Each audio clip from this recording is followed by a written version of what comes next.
So thank you for the introduction, and good morning, everybody.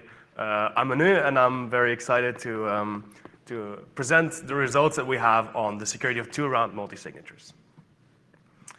So let's start with multi-signatures. Multi-signatures are a cryptographic building block that allow a group of signers to collaboratively sign a common message.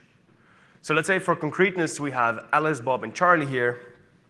They can all generate a key pair for a signature scheme as is usual, but now they can all agree to sign a common message by running a potentially interactive signing algorithm.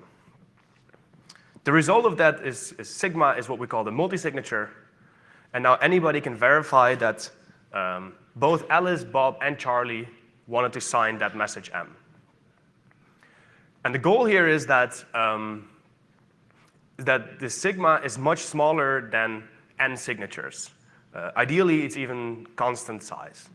And similarly, we want the verification to be very efficient. So ideally, as efficient as verifying a single signature. And the security promise is that we can only see a valid signature if each of those signers indeed wanted to sign the message.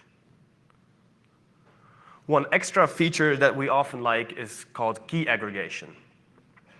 And if I want to know that Alice, Bob, and Charlie signed the message, what I can do is take their public keys and then first squeeze them together in what's called an aggregate public key. Now I verify the multi-signature against that aggregate public key, and if that's valid, then I'm convinced that the three signers approved the message. And multi-signatures have many applications. In short, any place where many people sign the same message, multi-signatures are typically a good idea. One example is in Bitcoin, where I might protect my Bitcoins with multiple keys and require each of the keys to sign off spending of my Bitcoins. This is something that can be done more efficiently with multi-signatures. And actually, the Bitcoin community is considering moving to a different signature scheme where this is one of the reasons. A different use case was presented here 3 years ago, and the target there is to distribute trust in authorities. For example, reducing the trust in certificate authorities by splitting them up in many small pieces, and then they all need to sign off to, for example, generate a certificate. And this is another thing where multi-signatures can help. It's been proposed to generate randomness beacons using multi-signatures. And a fourth interesting use case is in permissioned or proof-of-stake blockchains. There typically you have some committee of users that needs to approve adding a block to the blockchain by signing that block off.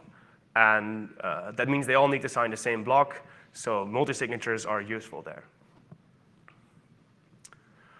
Good, so multi-signatures have many use cases. Let's see how we can build them. Which schemes do we have? And as a start, I'm going to talk you through the basic Schnorr signature scheme, and then we can look at turning that into a multi-signature scheme. So in the Schnorr signature scheme, a signer has a public key, which is G to the secret key. And to sign a message, it first takes some randomness, and then computes a value T, which is G to the randomness. Then it hashes that value T along with the message that it wants to sign, which we call C.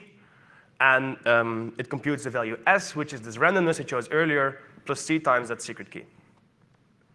And now that the C and S together form the signature, and this we can very efficiently verify. And what's nice about this is that it's efficient and it's provably secure under the discrete log assumption.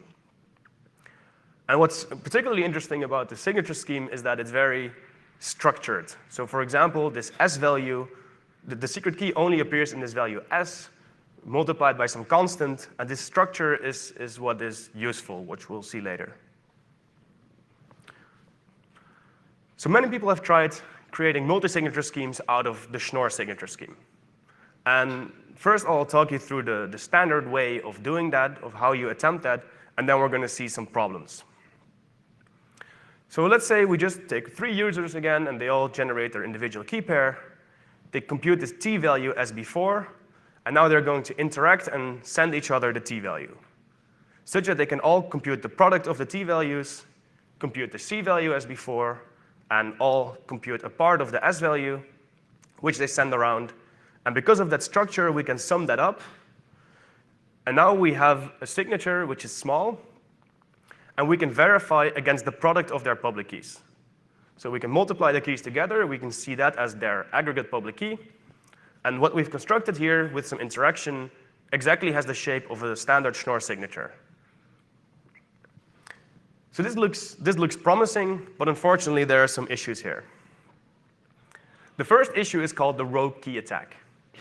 This allows an adversary to choose a specific key to attack a user.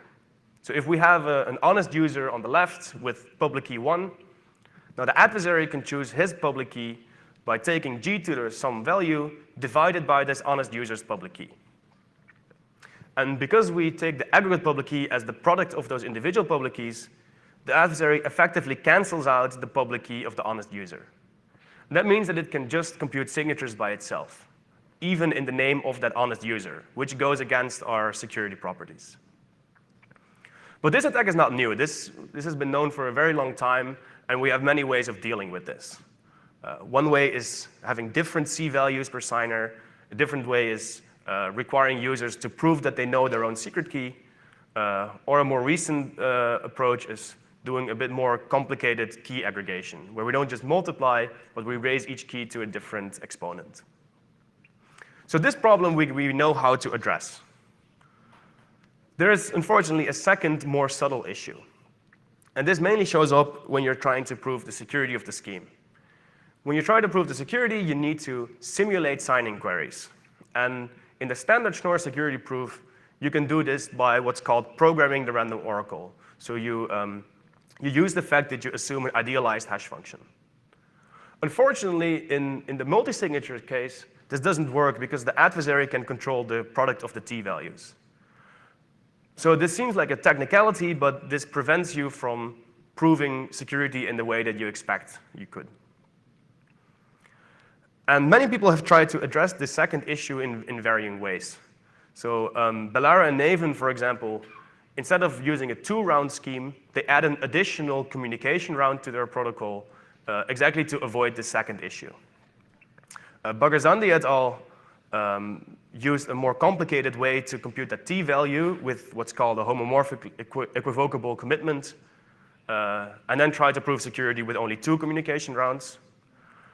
Ma et al. Used double-sized secret keys and then tried to use the witness indistinguishability of that to prove security in 2 rounds. Cozy is the multi-signature scheme that was presented here 3 years ago. They essentially used the plain Schnorr multi-signature scheme, but they didn't run into this problem because they didn't try to prove it secure. And recently, Musig is a scheme that was designed for use in Bitcoin. They try to avoid this issue by using a stronger cryptographic assumption. Now, surprisingly, what we found is that all these 2-round schemes are in fact insecure. So we can show concrete attacks on all of those schemes because they all share the common issue of not fully addressing this second issue that I described. We introduced a slight modification of the Bagherzandi et al. Scheme that does address this issue, so that we can, with a small fix, we can repair that scheme. And other schemes that came out after this work go back to focusing on 3-round schemes, and we still have secure schemes from BLS, based on BLS signatures. Good, so let's look at these attacks and the problems with those 2-round schemes. And to do that, we're going to look at Wagner's algorithm.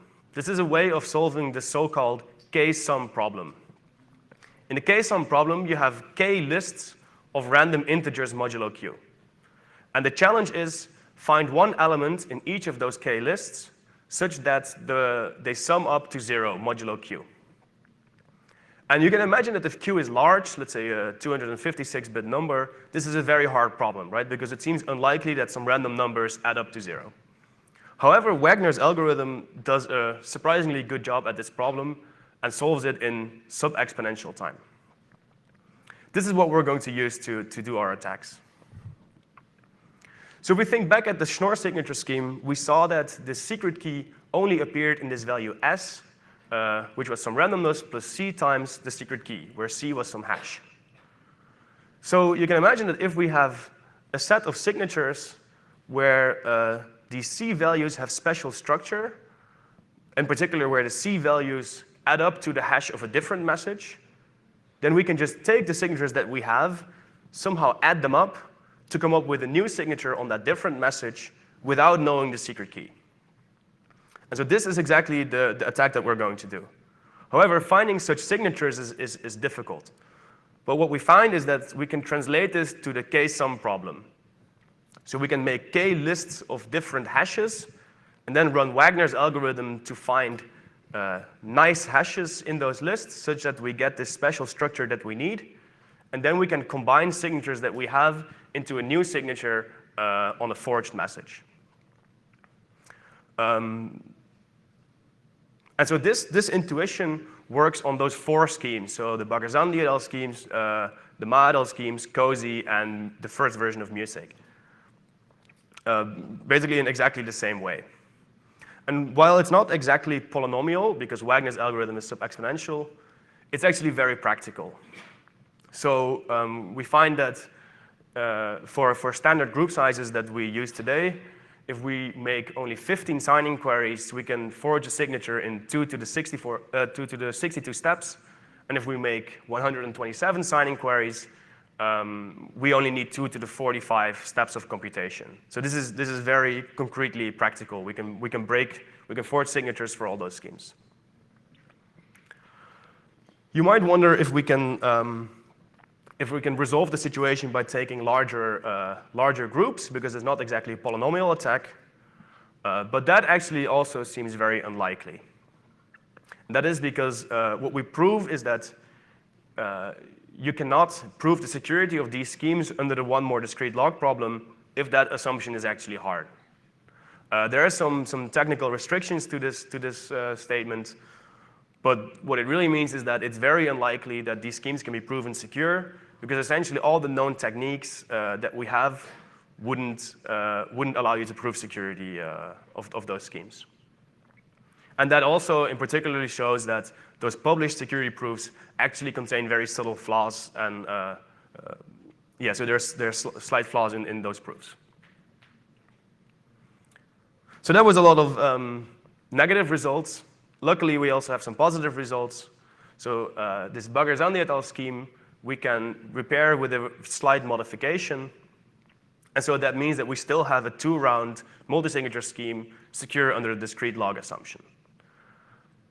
This scheme is slightly more expensive than the plain Schnorr or Cozy schemes, but we implemented in the framework that Cozy was implemented in, and what we notice is that 16,000 signers can together sign a common message in less than 2 seconds.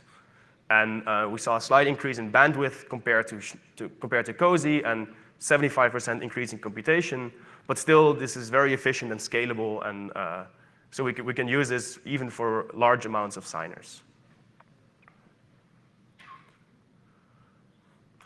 There are also other options. So since we published the scheme,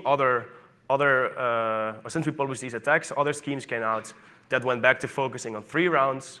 So we know that with a bit more interaction, we can also obtain secure schemes from the discrete log assumption. Or alternatively, we can build on BLS signatures, and they have the advantage that they need even less interaction, but the security assumption is maybe slightly stronger than just discrete log.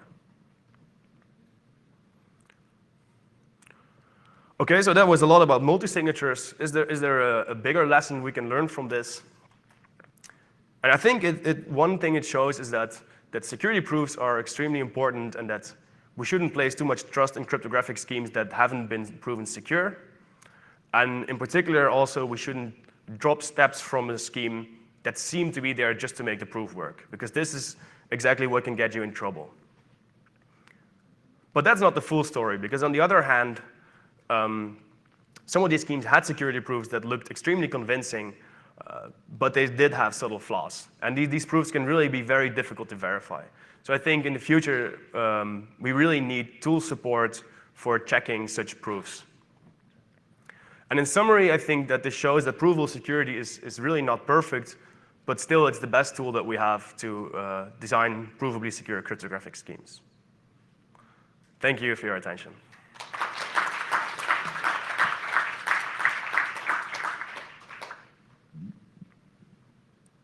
Questions? So under 2 to the 45 work, you can basically steal money from Bitcoin by breaking Bitcoin signatures? So they haven't started using this yet. So they're thinking of, or unfortunately, no. So they're thinking of switching to Schnorr signatures and then using these multi-signatures, but they haven't done that yet. And they've since revised their paper to do 3 rounds of communication. So that's fine. So you didn't talk about the. Oh, go ahead. Hey, Ling Ren from VMware Research. This is just a clarifying question, but is your attack exploiting the bugs in the security proofs, or is it more Yes. orthogonal? Yeah, Thanks. exactly. So there's exactly steps in the security proof where there's a statement saying what I extract is independent from this, and that's exactly not true. So there is a clear step where we abuse those Thanks. flaws. Mhm. All right, let's thank the speaker again.